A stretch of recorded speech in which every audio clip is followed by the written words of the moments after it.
ఓం శ్రీ గురుభ్యో నమః.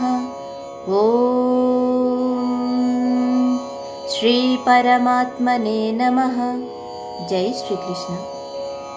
కాయేన మనసా బుద్ధ్యా కేవలైరింద్రియైరపి యోగినః కర్మ కుర్వంతి సంగం త్యక్త్వాత్మశుద్ధయే.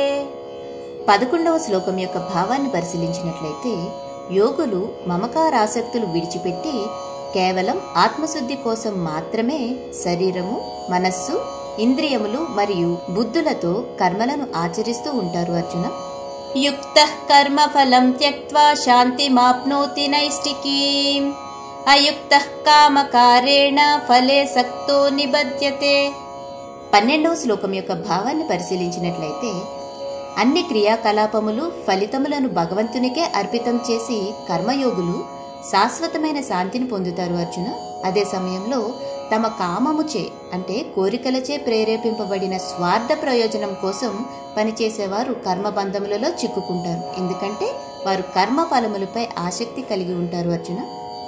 సర్వకర్మాణి మనసా సన్యస్యాస్తే సుఖం వసి నవద్వారే పురే దేహి నైవ కుర్వన్న కారయన్.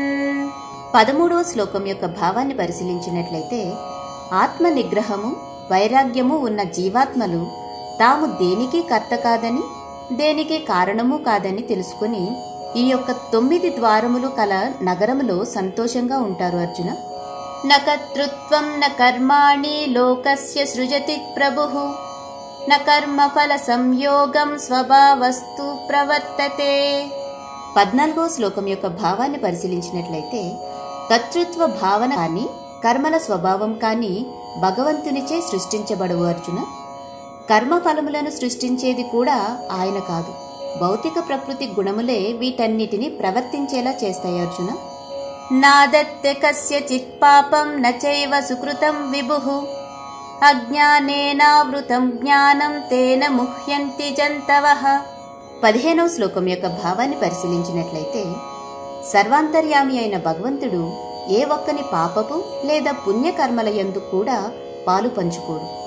జీవుల వివేకము అజ్ఞానముచే కప్పబడిపోవటం వలన వారు భ్రమకు లోనవుతారు అర్జున. జ్ఞానేన తు తజ్ఞానం యేషాం నాశితమాత్మనః తేషామాదిత్యవత్ జ్ఞానం ప్రకాశయతి తత్పరం. 16వ శ్లోకం యొక్క భావాన్ని పరిశీలించినట్లయితే, ఎవరికైతే దివ్య ఆధ్యాత్మిక జ్ఞానముచే అజ్ఞానము నాశనం చేయబడుతుందో, సూర్యుడు ఉదించినప్పుడు అన్నిటినీ ప్రకాశింపచేయనట్లుగా వారికి ఆ జ్ఞానమును పరమాత్ముడు ప్రకాశించేలా చేస్తాడు అర్జున. తద్బుద్ధయస్తతాత్మానః తన్నిష్టాస్తత్పరాయణాః గత్యంత పునరావృత్తిం జ్ఞాన నిర్ధూత కల్మషాః. 17వ శ్లోకం యొక్క భావాన్ని పరిశీలించినట్లయితే, తమ బుద్ధి భగవంతుని యందే స్థితులై ఉన్నవారు, సంపూర్ణంగా భగవంతుని యందే నిమగ్నమై ఉన్నవారు, ఆయనే పరమ లక్ష్యమని దృఢంగా విశ్వాసం కలిగి ఉంటారు అర్జున. వారి పాపములు జ్ఞాన ప్రకాశముచే నిర్మూలింపబడతాయి కూడా. త్వరితగతిన మరలా తిరిగి రాని స్థితిని పొందుతారు కూడా అర్జున. విద్యా వినయ సంపన్నే బ్రాహ్మణే గవిహస్తిని శుని చైవ స్వపాకే చ పండితా సమదర్శినః. 18వ శ్లోకం యొక్క భావాన్ని పరిశీలించినట్లయితే, నిజమైన పండితులు దివ్య జ్ఞాన చక్షువులతో ఓ బ్రాహ్మణుడిని, ఓ ఆవుని, ఓ ఏనుగుని, ఓ కుక్కని, ఓ చండాలుడిని కూడా సమదృష్టితో చూస్తారు అర్జున. ఇహైవ తైర్జితః సర్గో యేషాం సామ్యే స్థితం మనః నిర్దోషం హి సమం బ్రహ్మ తస్మాత్ బ్రహ్మణి తే స్థితాః.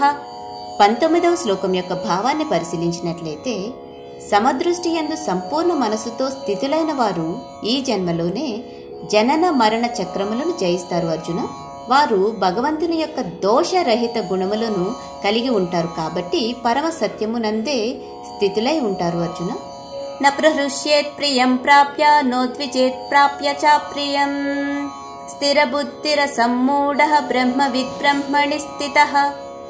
20వ శ్లోకం యొక్క భావాన్ని పరిశీలించినట్లయితే, భగవంతుని యందు స్థితులై దివ్య ఆధ్యాత్మిక జ్ఞానమునందు దృఢమైన అవగాహన కలిగి ఉండి మరియు భ్రమకు లోను కాకుండా ఉన్నవారు ప్రియమైనవి లభిస్తే పొంగిపోరు, అలాగని ఏవైనా అప్రియమైనవి జరిగితే కృంగిపోరు కూడా.